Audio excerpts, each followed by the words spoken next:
The cafeteria went silent the moment the sound of bone twisting filled the air. Every student froze. Trays midair. Conversations dying mid-sentence. Tyler Morrison, the white senior everyone feared, was on the floor, screaming. And standing over him was a new black girl. Calm, steady, and completely unshaken. If this already made your blood boil, hit like and subscribe right now. Because stories like this are still happening, and the world needs to hear them. The crowd didn't know whether to run or record.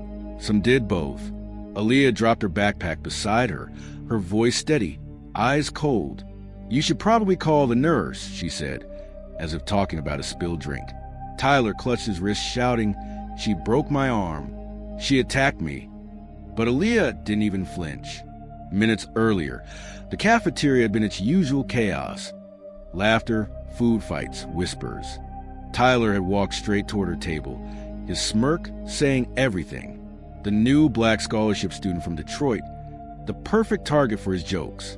"Detroit, huh?" He'd sneered loud enough for everyone to hear. "Didn't think they gave charity seats to girls like you." A few kids laughed nervously. Most just looked away. Aaliyah hadn't reacted. She just pushed her tray aside and stood. "Move," she said quietly. Tyler blocked her path, gripping her wrist. "Say please." That's when it happened. A blur of motion, a twist, a snap, and the golden boy of Lincoln High hit the floor, crying like a child. Principal Rogers rushed in, his instinct automatic. "Aaliyah, what have you done?" Tyler groaned. "She just attacked me, sir." Out of nowhere. Aaliyah pulled out her phone and pressed play. The audio echoed through cafeteria, his voice saying every ugly word he'd thrown at her. Whispers rippled through the crowd. Everyone heard it. "I didn't come here to start trouble," she said softly, "but I won't let anyone break me again." The look in her eyes silenced even the loudest ones. As the nurse helped Tyler up, Aaliyah picked up her backpack and walked toward the exit. Cameras followed her. So did silence. No one knew that this wasn't just a fight. It was the beginning of something far bigger. Aaliyah wasn't just defending herself. She was setting the stage. And the boy who thought he ruled the school had just handed her everything she needed. The next morning, Lincoln High felt different. Whispers floated to the hallways like smoke. Everyone had seen the video. The cafeteria fight had already hit TikTok, local group chats, even the morning news. "New girl from Detroit breaks mayor's son's arm," the captions read. Aaliyah walked through the hall quietly, hood up, earbuds in, eyes straight ahead. Every step she took was measured, calm, precise. She wasn't angry. She was waiting. Teachers glanced at her, unsure whether to smile or stay silent. Some students moved aside out of fear. Others looked at her like she was a hero. But Aaliyah didn't react to any of it.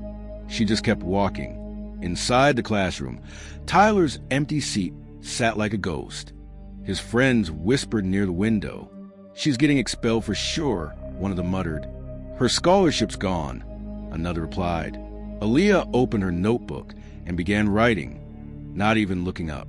The teacher started the lesson, but no one was paying attention. Every phone in the room buzzed with new comments, new rumors. When the bell rang, she headed to the library instead of lunch. Rows of dusty books, cold air, and silence. It was the only place she could think. From her bag, she pulled out a small black folder, thin, organized, labeled. Inside were printouts, screenshots, email records, old school reports. She studied them like a detective preparing for trial. On one page was a picture of a boy, her older brother, Marcus. 3 years ago, he died after falling from a second-floor balcony during a private school party. The same kind of school as Lincoln High. The same kind of privileged boys. The same kind of lies. Aaliyah traced his name with her finger.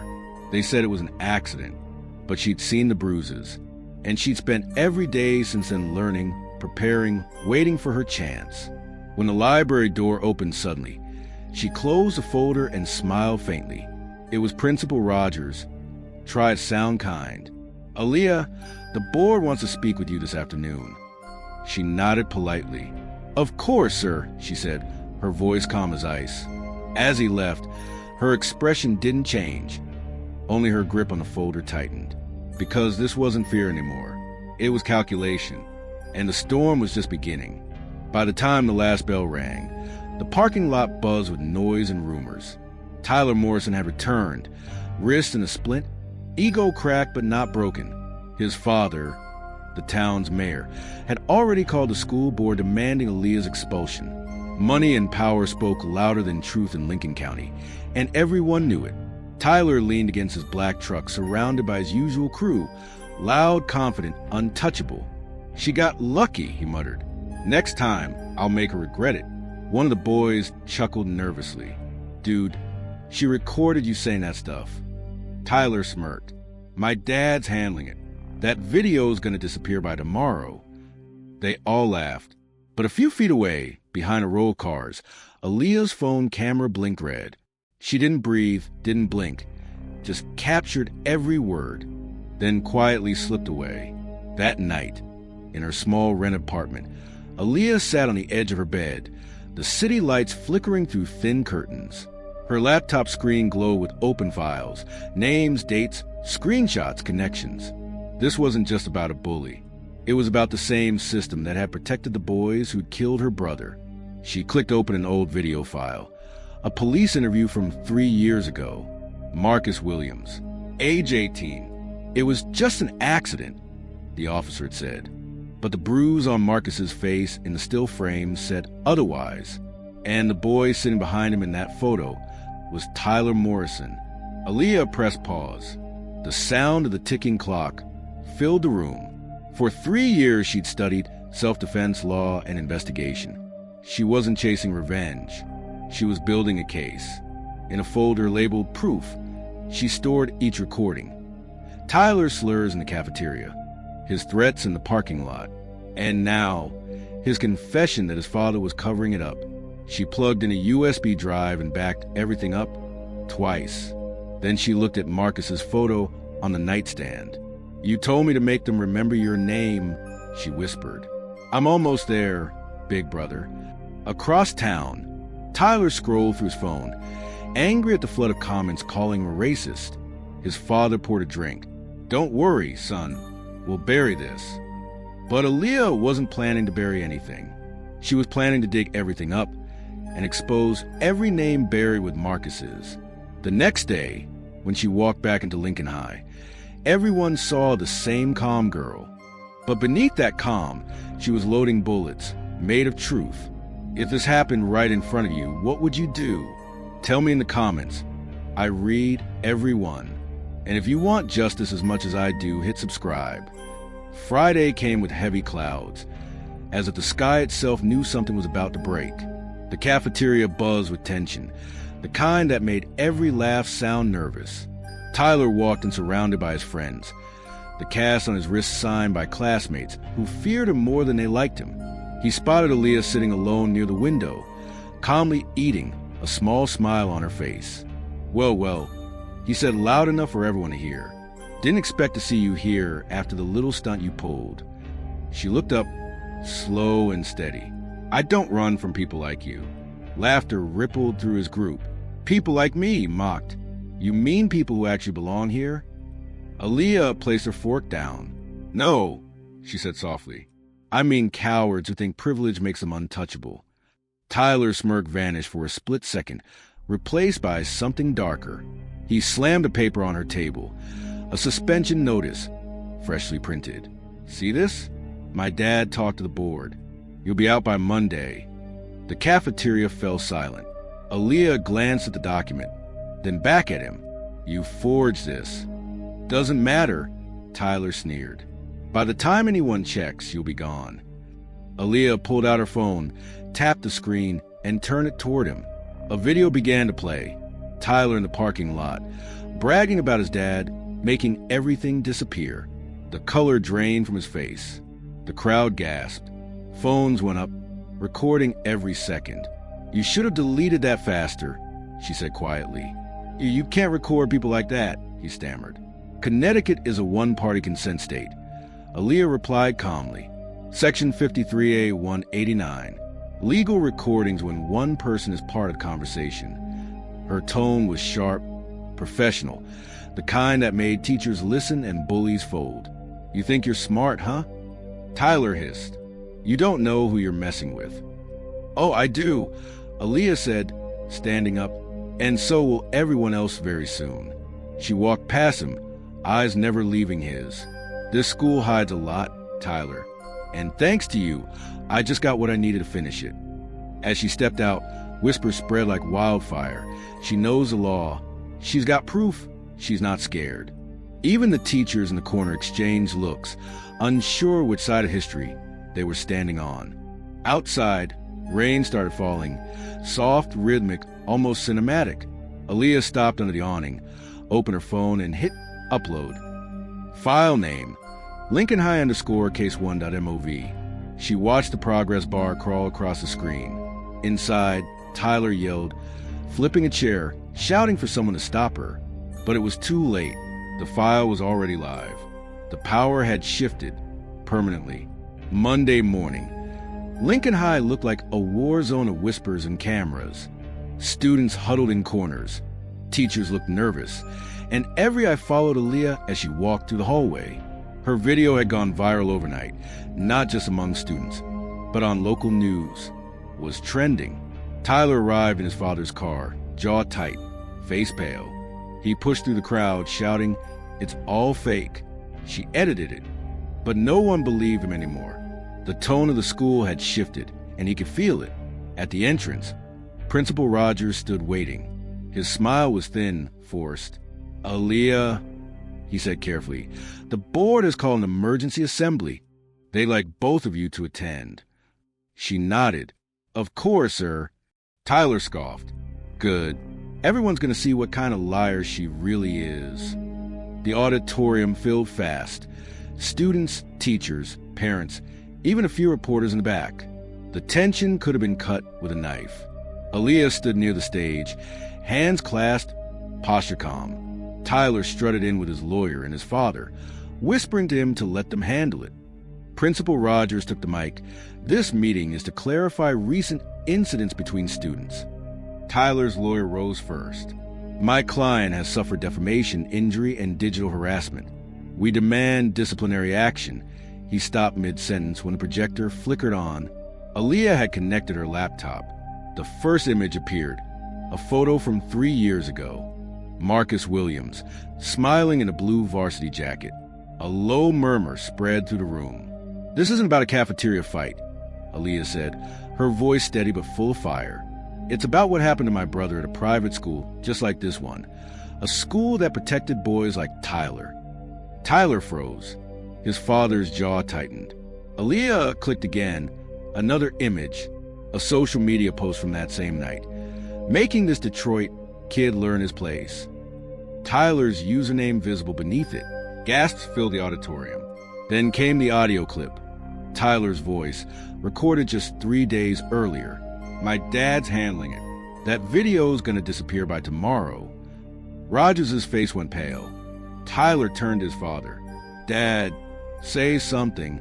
But Mayor Morrison was already pulling out his phone, his fingers trembling. Outside, the sound of sirens began echoing down the street.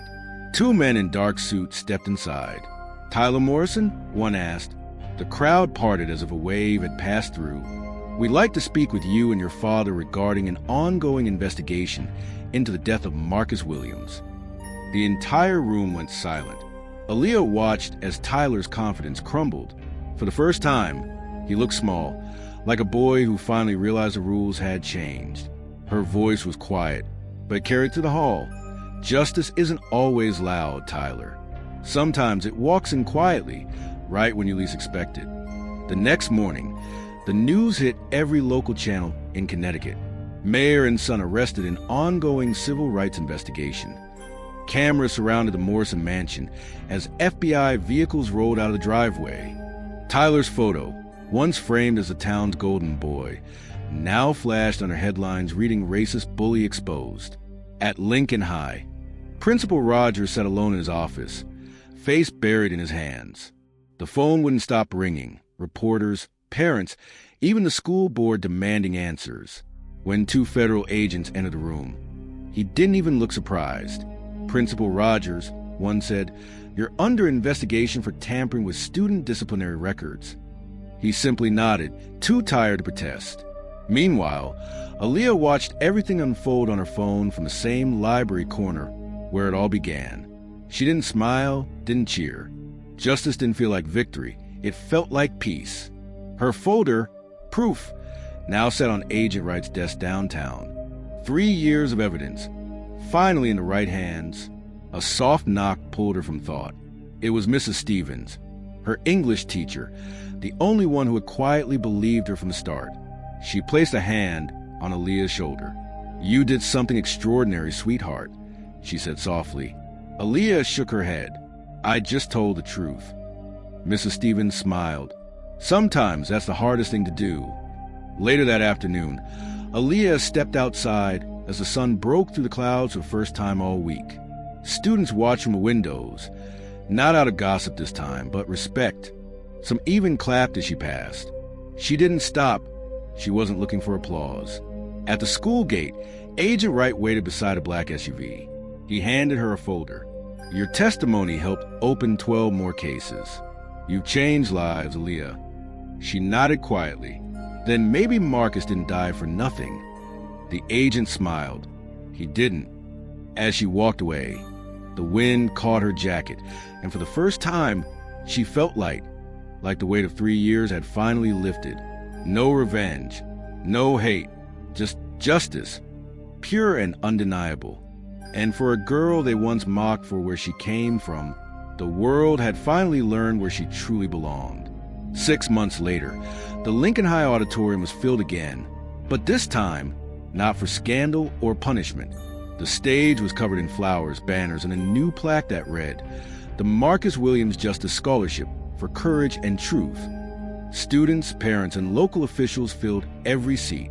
Aaliyah stood center stage in a simple white dress, holding a photo of her brother. The same crowd that once watched her in silence now rose to their feet in applause. It wasn't noise, it was respect. When the clapping faded, she stepped up to the microphone. Her voice was calm, confident, and full of something deeper than victory, purpose. 3 years ago, she began, "I lost my brother to a lie that said money was stronger than truth. But my brother taught me something before he was gone, that silence helps the powerful, and truth only matters when someone dares to speak out loud." The audience listened, unmoving. Marcus believed in people, she continued, even when the system didn't. And today, that belief is why every student, no matter where they come from, will have a chance to stand equal here in this school. She looked toward the front row, where Mrs. Stevens sat wiping away a tear, then toward the news cameras, blinking red lights catching her face. Her tone sharpened, steady, proud. "I didn't fight because I wanted revenge. I fought because no one else would. And I'll keep fighting until no one has to." The entire hall erupted in applause again, not the polite kind, but the kind that shakes walls. As she stepped off the stage, the school band began to play softly, a melody Marcus used to hum. Outside, the spring air felt warm. Children laughed on the lawn. Reporters packed up their gear, and the setting sun painted the sky in gold. Aaliyah walked down the steps slowly, holding her brother's photo close. She whispered, "We did it, Marcus." Then, after a pause, "Now rest. If you believe this should never happen again, share this now. And to my USA, UK, and Canadian viewers, your voice is power. Use it." The camera faded on her face, strong, fearless, unbroken. The girl they once called Charity Case had become the voice that changed everything.